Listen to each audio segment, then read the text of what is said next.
की। यही तो मां की ममता होती है, यही तो मां की मूर्ति होती है। मां ममतावान होती है, मां करुणावान होती है। मां एक ऐसा शब्द है जिस शब्द में अथाह प्रेम भरा है, लबालब। मां एक ऐसी उद्घोषणा है जिसको बोलने के बाद संतुष्टि मिल जाती है। वो सच कह दें, बेटा हो या बेटी, वास्तविक जीवन में अगर घर से जुड़ा रहता है तो कितनी भी विपरीत परिस्थिति आ जाए, उस परिस्थिति से अगर डांडस बधाने का काम कोई करता है तो जीवन में मां करती है।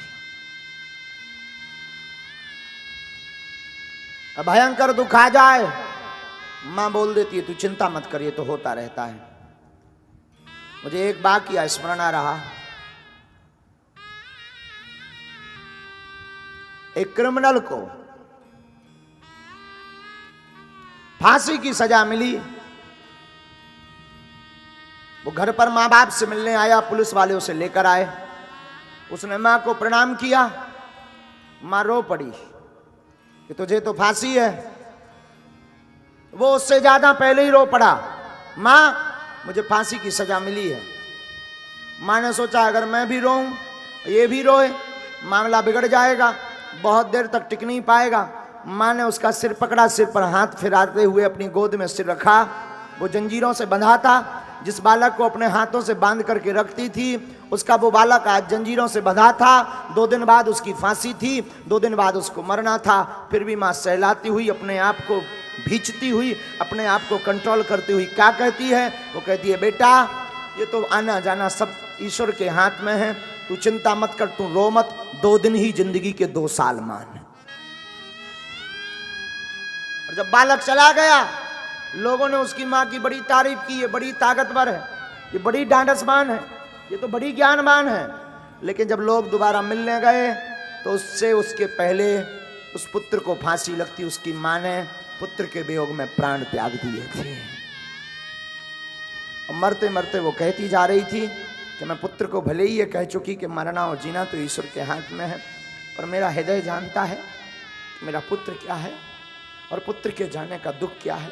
लेकिन अपने पुत्र को प्रसन्न देने के लिए मैं रो नहीं पाई, और अब मैं रोऊंगी नहीं, अब मैं अपने प्राण त्यागूंगी। ये होती है माँ जो अपने बेटे को प्रसन्न रखना चाहती है, खुद मरना चाहती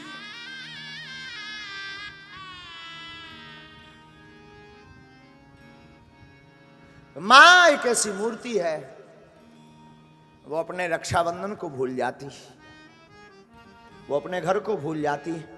भाई की सुनी कलाई रक्षाबंधन पर पड़ी रहती, पर मां अपने पुत्र के प्रसन्नता के लिए रक्षाबंधन के त्योहार पर जाना बंद कर देती, ताकि मेरे पति और मेरे पुत्र प्रसन्न रहें। उसे भी बहुत याद आती, उसे भी लगता मैं जाऊं, मेरे भाई की सुनी कलाई होगी, मैं कलाई पर राखी बांधूं। आज मेरा भाई अकेला महसूस कर रहा होगा, मैं जाकर के उसको खुशियां दूं। सबकी बहनें आई होंगी, मेरी सहेलियां आई होंगी, पर माँ तो माँ होती है। एक तरफ सोचती है कि मैं जाऊंगी तो घर पर मेरे बच्चे भूखे रह जाएंगे, मैं अपनी खुशियों को मार देती हूँ, मैं अपने भाई की कलाई सूनी रख लेती हूँ, पर मेरा बेटा मेरा बेटी भूखा ना रहे। ये है माँ, ये होती है साधु वो माँ। माँ के लिए तो कोई व्याख्या नहीं है। मां शब्द अपने आप में एक बहुत बड़ा है। एक वीडियो हमने बहुत पहले किसी सज्जन ने हमें दिखाया था। उस वीडियो का चित्रण आज भी हमारे चित्त को झंझोर देता है। हम तुम्हें वीडियो तो नहीं दिखा पाएंगे, पर उसका चित्रण बताते हैं। रोड के एक्सीडेंट में एक बंदर का बच्चा एक्सीडेंट में मर जाता है बीच रोड पर। खबर नहीं रही होगी उसकी माँ, उस बंदर की माँ उस रोड पर पिछले हुए बच्चे को हाथ में लेकर के 9 दिन तक उसी रोड में उसी जगह बैठी रहती, 9 दिन तक। तो इंसानों में ही केवल माँ में ममता नहीं होती, पशु पक्षियों की माँ को भी ममता होती है। यहाँ तक कि चिड़िया भी अपने बच्चों के चुगने के लिए स्वयं तूफान से लड़ती, धूप से लड़ती, बड़े बड़े चट्टानों से लड़ती, हवाओं से लड़ती, पर दाना ला करके अपने बच्चों का पेट भरती।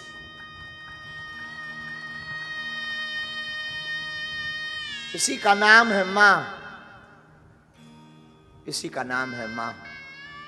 मैं निवेदन करूंगा मेरे भाई बहन, मेरे पागलों, तुम जीवन में सबको दुखी करना,